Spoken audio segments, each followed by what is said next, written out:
Hello students, Gayatri PG college Sanchore की online classes में आप सबका स्वागत है।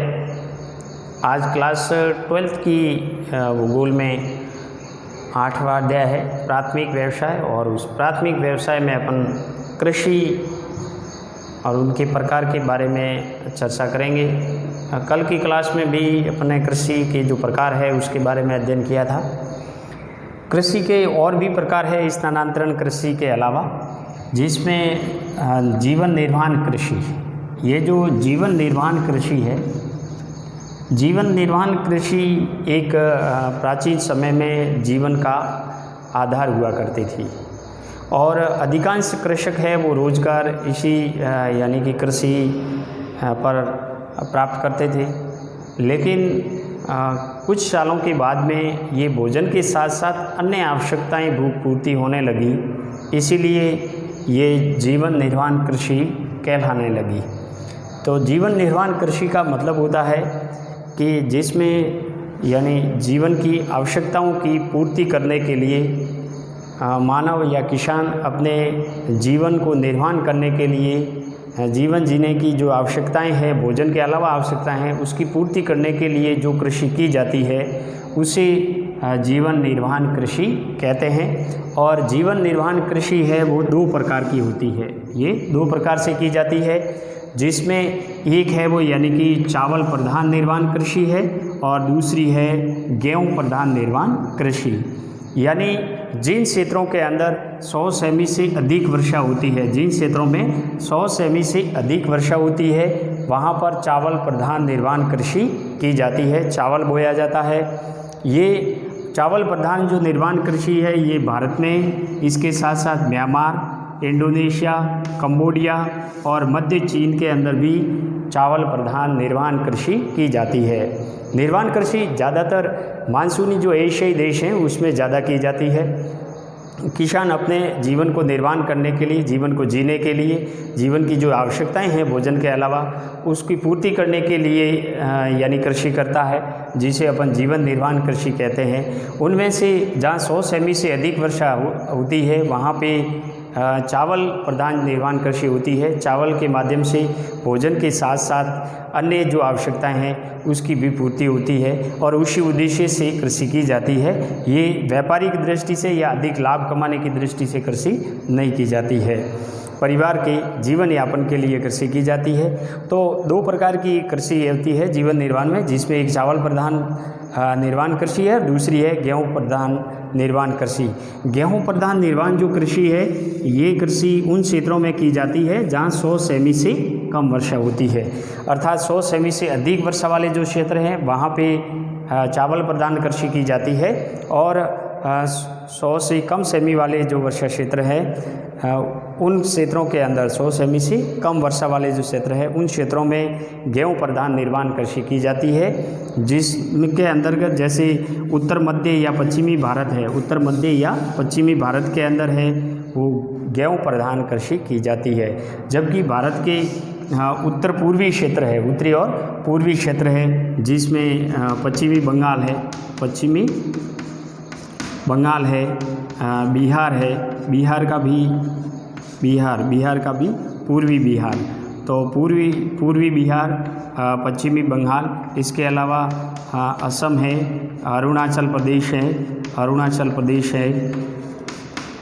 तो इन क्षेत्रों में सिक्किम है। ये ज़्यादातर जो उत्तरी पूर्वी क्षेत्र है भारत में उसमें चावल प्रधान निर्वाहन कृषि की जाती है। जबकि उत्तर मध्य का जो भाग है, जैसे पंजाब है, हरियाणा है, उत्तर प्रदेश का भाग है, उत्तर प्रदेश है, और राजस्थान है, गुजरात है, अन्य जो दक्षिणी भारत और मध्य भारत के राज्य हैं उसमें भी गेहूं की कृषि की जाती है, गेहूं प्रधान निर्वाहन कृषि की जाती है।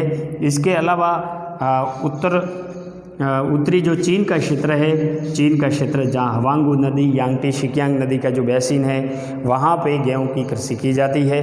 पाकिस्तान में भी सिंधु बेसिन का जो क्षेत्र है, पूर्वी पाकिस्तान का सिंधु बेसिन का क्षेत्र है, ये गेहूं की कृषि के लिए जाना जाता है। और कोरिया जो है, उत्तरी कोरिया, दक्षिणी कोरिया, वहाँ पर भी गेहूं प्रधान निर्वाहन कृषि की जाती है। तो निर्वाहन कृषि दो तरीके से होती है, चावल प्रधान और गेहूँ प्रधान। अब इस निर्वाण कृषि की कुछ विशेषताएं हैं कि निर्वाण कृषि की जो विशेषता हैं उसमें मुख्य विशेषता है कि ये कृषि स्थायी रूप होती है, यानी कि एक ही जगह स्थायी रूप से होती है।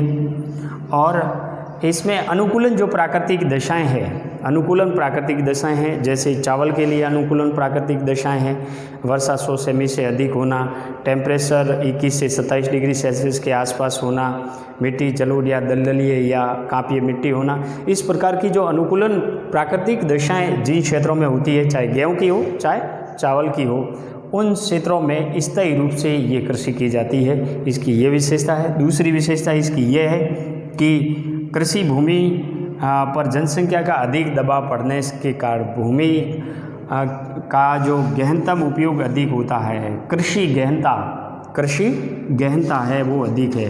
वैसे ही भारत जैसे अधिक जनसंख्या वाले जो देश हैं उनके अंदर कृषि गहनता अधिक है, कृषि गहनता अधिक है। ये जो कृषि गहनता होती है ये क्या होती है? कृषि गहनता का मतलब होता है कि किसी भी कृषि क्षेत्र में एक कृषि वर्ष के अंदर बोई जाने वाली जो फसलों की संख्या है, मान लीजिए ये कोई कृषि भूमि है जो कितनी है, 2 हेक्टर है और एक कृषि वर्ष मतलब जैसे 3 ऋतुओं के अंदर 12 माह का होता है। तो इस प्रकार एक कृषि वर्ष के अंदर इस 2 हेक्टर भूमि पर कितनी फसलें बोई जाती है, 2 या 3। अब इन बोई जाने वाली फसलों की जो संख्या होती है वही क्या कहलाती है? कृषि गहनता कहलाती है। तो भारत में उत्तर भारत के अंदर, मध्य भारत के अंदर ये जो उत्तर प्रदेश, पंजाब, हरियाणा, बिहार, पश्चिम बंगाल, यहाँ पे जनसंख्या अधिक है, जिससे जो कृषि भूमि है उस पर जनसंख्या का अधिक दबाव पड़ता है और कृषि गहनता अधिक पाई जाती है। मतलब एक कृषि वर्ष में फसलों की जो बारंबारता है वो अधिक होती है। इसके अलावा कृषि के अंदर गहनता इतनी है कि वर्ष में 2 से 3 फसलें ली जाती है। यानी इसकी और विशेषता है कि ये स्थायी रूप से की जाती है, एक ही जगह पे की जाती है, अनुकूलन प्राकृतिक दशाओं में की जाती है। तो इसमें एक वर्ष के अंदर एक जगह पर 2 से 3 फसलें ली जाती है, कृषि गहनता अधिक होती है। इनके अलावा इसकी विशेषता है कि भूजोत छोटे आकार के होते हैं और छितरे हुए होते हैं। अब भूजोत जो आकार है वो छोटे हैं। जैसे अभी भारत के अंदर 2015-16 की जो कृषि जनगणना हुई है उसके अनुसार भारत में भूजोतों का आकार कितना है? भारत में भूजोतों का जो आकार है वो 1.08 हेक्टर है, 1.01 हेक्टर है। यानी 1.01 हेक्टर है वो एक व्यक्ति के हिस्से में भूजोत आता है। तो भारत में कृषि भूमि पर अधिक जनसंख्या का दबाव पड़ने की वजह से भूजोतों का जो आकार है वो बिल्कुल छोटा है गहन कृषि के अंदर, निर्वाण कृषि के अंदर। इसके अलावा मानवीय श्रम का भरपूर उपयोग के साथ साथ कृषि यंत्रों का उपयोग होता है। इसमें क्या है कि बड़े लेवल तक चावल और गेहूं बोया जाता है, खाद्यान्नों की कृषि की जाती है। तो चावल को लगाने के लिए, काटने के लिए, खास करके उसमें लगाने के लिए और निराई गुड़ाई के अंदर मजदूरों की आवश्यकता पड़ती है। इसके साथ साथ चावल और गेहूं है, इनको काटने के लिए, साफ करने के लिए कृषि यंत्रों का भी प्रयोग किया जाता है। तो ये बड़े क्षेत्रों में जहाँ सिंचाई की व्यवस्था उपलब्ध है वहाँ पर स्थायी रूप से कृषि की जाती है और इसमें श्रम के साथ साथ यानी कृषि यंत्रों का भी उपयोग होता है। इसके साथ साथ ये कृषि ऐसी है, वर्तमान में जब भी हरित क्रांति भारत में आई है, तो हरित क्रांति जब भारत में आई 1967 और 67 में, 1967 और 67 में हरित क्रांति भारत में आई, तो उसमें हरित क्रांति पर सर्वाधिक प्रभाव किस पे पड़ा? गेहूँ उत्पादन पर पड़ा। सर्वाधिक प्रभाव गेहूँ उत्पादन पर पड़ा। उसके बाद में किस पे पड़ा? चावल उत्पादन पर। तो हरित क्रांति के बाद में भारत में निर्वाण कृषि का और अधिक विस्तार हुआ, गहन तरीके से की जाने लगी, जिसमें उन्नत बीजों, रासायनिक उर्वरकों और कीटनाशकों के प्रयोग किया जाने लगा। इसकी जो पद्धति है उसमें क्या आया? बदलाव आया और अधिक से अधिक उत्पादन होने लगा, उत्पादकता अधिक होने लगी, प्रति हेक्टर उत्पादन अधिक होने लगा उन्नत बीजों के, रासायनिक खाद या कीटनाशकों के प्रयोग से। इनके अलावा इस कृषि की विशेषता होती है कि इसमें सिंचाई सुविधाओं के विस्तार हेतु फसल चक्र को अपनाया जाता है। सिंचाई सुविधाओं का विस्तार किया जाता है। जहाँ जहाँ पे सिंचाई सुविधा उपलब्ध है वही गेहूँ और चावल ज़्यादातर बोया जाता है, क्योंकि वर्षा की अनिश्चितता और अनियमितता बनी रहती है।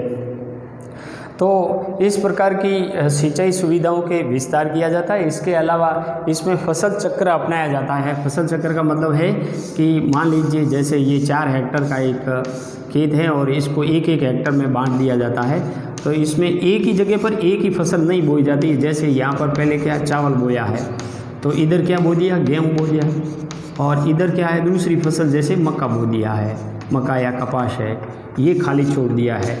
इसको क्या कर रखा जाता है, प्रति रखा जाता है, इसको प्रति रखा जाता है। फिर वापस यहाँ पे चावल बोया जाता है, यहाँ गेहूँ, इसके स्थान पर मक्का, और इसको प्रति रखा जाता है। तो इस प्रकार फसल बदल बदल करके भूमि को प्रति छोड़ करके जो कृषि की जाती है, जिसको अपन फसल चक्र कहते हैं। तो फसल चक्र का अनुसरण भी गहन निर्माण कृषि में किया जाता है। इसके अलावा इस कृषि के अंदर अधिक खादों का यानी इसमें अधिक खाद्यान्नों का उत्पादन होता है, क्योंकि ये एक ऐसी कृषि है जो जीवन निर्माण है। इसमें ज़्यादातर खाद्यान्न फसलों का उत्पादन होता है, जिसमें चावल और गेहूँ हैं। तो चावल और गेहूँ प्रधान कृषि है वो जीवन निर्माण कृषि में अधिक होती है। इसके साथ साथ ये ज़्यादातर मानसूनी एशियाई प्रदेशों में की जाती है। जीवन निर्माण जो कृषि है वो मानसूनी एशियाई प्रदेशों के अंदर की जाती है। मानसूनी एशियाई प्रदेशों के अंदर जैसे भारत है या म्यांमार है, कंबोडिया है, इंडोनेशिया है, चीन है, फिलीपींस है, ये जो श्रीलंका है, ये मानसूनी एशियाई देश हैं। पाकिस्तान भी इसमें शामिल है। इनके अंदर मानसूनी एशियाई देशों के अंदर गहन तरीके से या सिंचाई संसाधनों की उपलब्धता के होने की वजह से जीवन निर्माण कृषि की जाती है। तो ये जीवन निर्माण कृषि की जो विशेषताएं थी। अब नेक्स्ट जो कृषि है जिसको अपन कहते हैं विस्तृत वाणिज्य अनाज कृषि। विस्तृत वाणिज्य अनाज कृषि, विस्तृत वाणिज्य अनाज कृषि है।